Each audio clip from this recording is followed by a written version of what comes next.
કેળાનું વાવેતર 15 વીઘામાં કરેલ છે.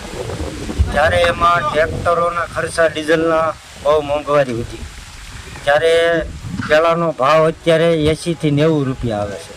હાલ અમારા કેળા અમે માર્કેટમાં વેચવા જઈએ છીએ, કોઈ લેતું નથી. અંદર એટલો બધો પાક પડી ગયો છે તે કોઈ અહીંયા વેપારી આવતો નથી. હાલ એટલી બધી મંદીના કારણે એટલો બધો ખર્ચો, વીઘે 50-60 રૂપિયાનો ખર્ચો લાગી ગયો છે. કોઈ કેળા લેવા ખુશી નથી. આજ અમારે કેળાની આ હાલત થઈ ગઈ છે. અત્યારે હાલમાં 100 રૂપિયા મણ કેળા જાય. ઘરમાં ખેડૂને પોસાય 150 રૂપિયા હોય ને તોય એને કાંઈ વધે નહીં.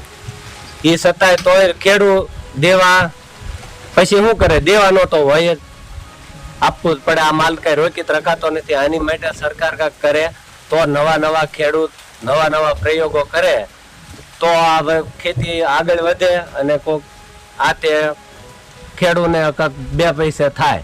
ખેડ કરી હળથી છાણિયું ખાતર નાખ્યું, પછી રોપા મગાવ્યા. રોપા 70 રૂપિયા આવે છે, એક વીઘે 750 રોપા જાય છે.